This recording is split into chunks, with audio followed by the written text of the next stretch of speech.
네, 2월 5일 수요일 기도로 돕는 그 사랑 매일 묵상. 오늘은 시편 96편 10절에서 13절입니다. 10절에 보면 모든 나라 가운데서 이르기를 여호와께서 다스리시니 세계가 굳게 서고 흔들리지 않으리라. 그가 만민을 공평하게 심판하시리라 할지로다.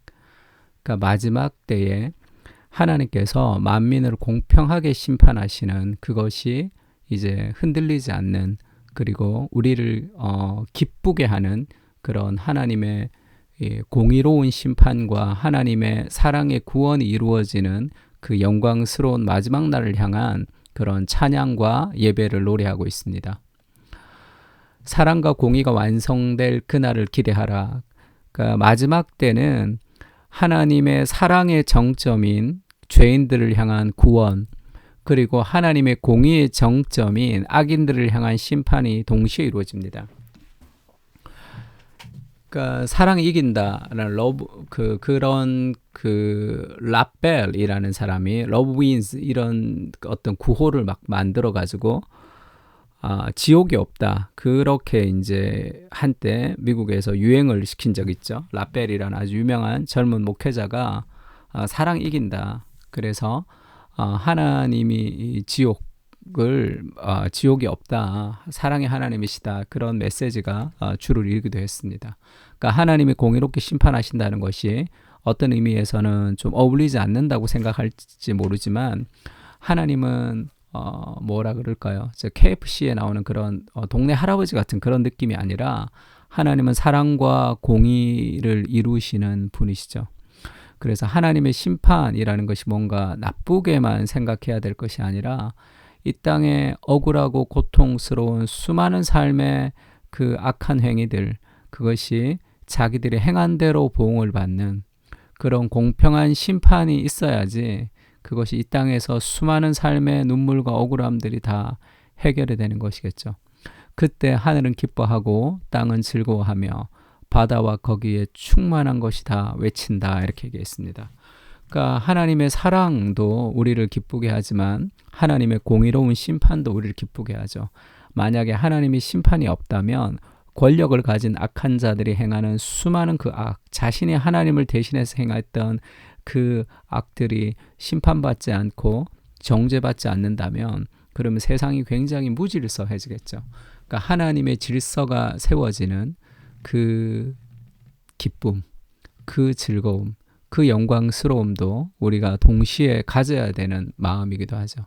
그래서 그 아름답다라고 얘기할 때 어떤 정교한 아름다움도 있는 거죠. 화려한 아름다움도 있고, 그리고 여백의 아름다움도 있고, 그리고 이 공의롭게 심판하는 하나님의 정의가 이루어지는 기쁨도 우리에게 있습니다. 그러니까 마지막 날에 하나님께서 그 일을 이루시는 분이시다라는 것이 오늘을 우리를 살아가게 하는 힘을 주는 거죠.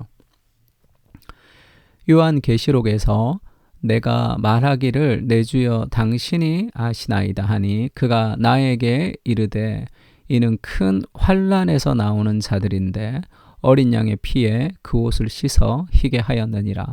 그러니까 구원받은 하나님의 백성들이 이제 천국에서 이제 하나님을 만나는데, 마지막 날에 그들을 그렇게 표현하죠. 큰 환난에서 나온 자들이다. 그러니까 이 땅의 삶은 예수님이 다시 오실 때까지 어떤 큰 환난의 삶이기도 한 거죠. 어린 양의 피에 그 옷을 씻어 희게 하였다. 이게 문학적인 표현이죠. 피에 옷을 씻으면 원래 빨갛게 되잖아요. 희어졌다는 게 뭡니까? 그리스도의 피로 정결하게 된 인생들을 얘기합니다. 그래서 그들이 하나님의 보좌 앞에 있고 또 그의 성전에서 밤낮 하나님을 섬김에 보좌에 앉으시니가 그들 위에 장막을 치시리니, 그들이 다시는 줄이지도 아니하고 목마르지도 아니하고 해나 아무 뜨거운 기운에 상하지도 아니하고, 그 완전한 하나님과의 관계성 안에서의 하나님의 통치와 평안을 얘기하죠. 이는 보좌 가운데 계신 어린 양이 그들의 목자가 되셔서 생명수 샘으로 인도해 주시고 하나님께서 그들의 눈에서 모든 눈물을 씻어 주실 것임이니라, 이렇게 얘기하죠. 마지막 날에 그날에 어린 양께서 우리를 인도해 주시는데 우리의 눈에서 모든 눈물을 씻어 주시는 거죠. 큰 환난 속에서 우리는 이 땅의 수많은 죄악과 그런 갈등과 그런 억울함과 그런 고통 속에 우리가 살아갑니다. 그래서 이 땅의 삶은 눈물이 있는 삶이에요. 예수님도 이 땅을 살 때 히브리서에 보면 심한 통곡과 눈물로 간구의 소원을 하나님께 올리셨다 이렇게 얘기합니다. 눈물 없이는 살 수 없는 거죠. 이 세상은 완성된 천국이 아니기 때문에 그렇습니다. 그러나 이 모든 눈물이 씻어주시는 그날, 완성될 영광스러운 하나님의 공의의 심판이 이루어지는 그날을 기억할 때 오늘의 우리의 눈물을 참으며 걸어갈 수 있잖아요. 그것이 그 영광스러운 미래를 기대하는 것이 오늘의 고통과 오늘의 억울함을 우리가 이기며 나갈 수 있는 그런 큰 시야를 우리에게 보여줍니다.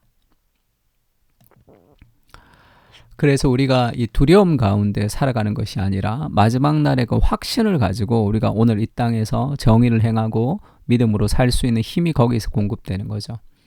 밭과 그 가운데 있는 모든 것은 즐거워할지로다. 그때 숲의 모든 나무들이 여호와 앞에서 즐거이 노래하리니 그가 임하시되 땅을 심판하러 임하실 것임이라. 그가 의로 세계를 심판하시며 그의 진실하심으로 백성을 심판하시리로다. 우리를 찾아오시는 신랑 되시는 그리스도를 만나는 그날까지 우리가 이 땅의 수많은 영적인 전쟁의 한가운데 거룩과 순결을 지키며 그렇게 살아가는 거죠. 우리를 유혹하는 수많은 사람들의 삶을 우리가 거부하고 신랑을 기다리는 신부로서 거룩과 순결을 지키며 우리가 그리스도 오심을 기다리는 그 힘든 유혹들, 그 힘든 시련들, 그리고 그 많은 눈물들을 그날에 예수님이 다 이제 갚아주시고 씻어주시는 진정한 심판자가 이 땅에 임할 것이다. 그래서 우리가 이 두려움 가운데 살아가는 것이 아니라 우리가 확신 가운데 살아가는 거죠. 이 심판 속에서 지금 그의 진실하심으로 백성을 심판하시리로다 할 때 우리도 심판당하는 거잖아요. 그럼 우리도 예수님 앞에서 깨끗하고 정결한 삶을 살지 못하기 때문에 우리도 그리스도가 다시 오시는 것이 어떤 의미에서는 두렵기도 하지만 그것이 우리에게 그 두려움이 사라질 수 있는 이유는 하나님의 심판에서 우리가 벗어나는 거죠. 심판에 이르지 않는다 할 때 그것은 그리스도 예수 안에 있는 자에게는 정죄함이 없는 거잖아요. 왜냐하면 우리가 죄인으로 심판을 받아야 되는데 우리 대신 그리스도께서 십자가에서 다 받아주신 거예요. 이미 우리는 죄인인데 형벌을 다 살고 나온 거예요. 형을 다 살고 나왔습니다. 이제 그것이 우리를 발목 잡지 않는 거예요. 그리스도가 대신 우리를 위해서 죽으셨다는 거죠. 그래서 우리에게는 더 이상의 정죄함이 없습니다. 마지막에 그 하나님의 심판 아래, 그러니까 6월절 어린 양의 피를 바를 때 그 심판에서 넘어가는 거잖아요. 그 그리스도의 어린 양의 죽음을 통해서 우리가 구원 얻었다는 그 은혜가 또 우리를 살아가게 하는 거죠. 그리스도 예수 안에 있는 생명의 성령의 법이 죄와 사망의 법에서 너를 해방하였음이라. 3절은 좀 이것이 이제 그리스도의 능동적 순종을 얘기한다고 얘기한 적이 있습니다.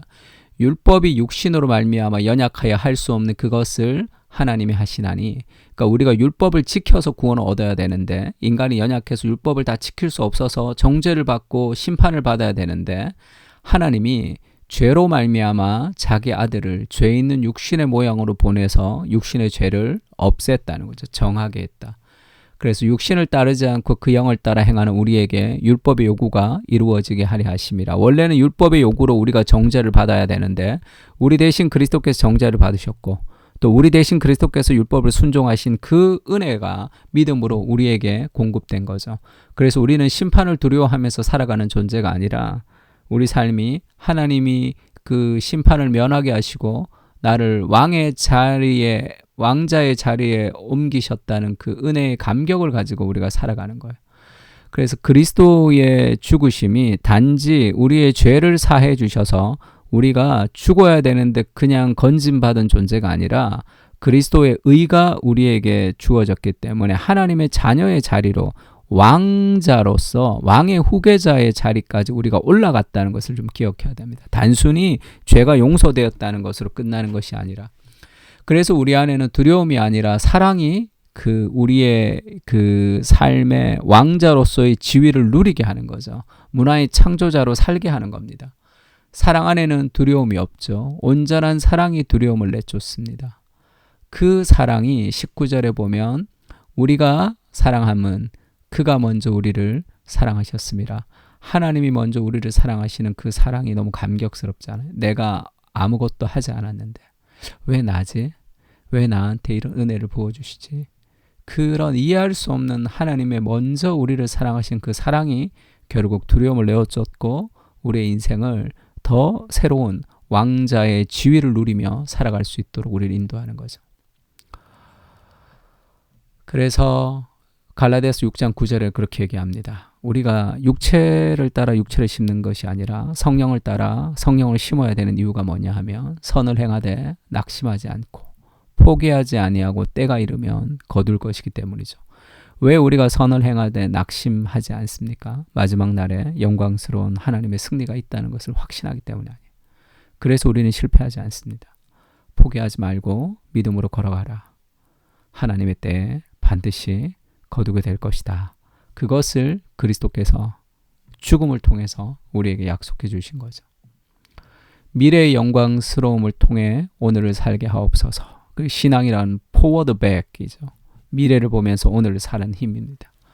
오늘 우리가 살아가는 모든 힘은 그리스도의 행하신 일과 그리고 마지막 날에 이루어질 영광스러운 하나님 나라의 완성에 있습니다. 그래서 낙심하지 않고 오늘을 살게 하옵소서. 인생의 큰 뜻을 주님께 맡기며 오늘의 작은 일에 최선을 다해서 충성스럽게 살게 하여 주시옵소서. 주님께서 우리의 인생을 가장 아름답게 인도해 주실 줄을 믿고 신뢰합니다. 아멘. 우리 다 같이 또 시편을 가지고 또 영광스러운 하나님의 완성을 기억하면서 오늘의 최선을 다해 선을 행하는 우리가 되었으면 좋겠습니다. 같이 한번 기도하겠습니다.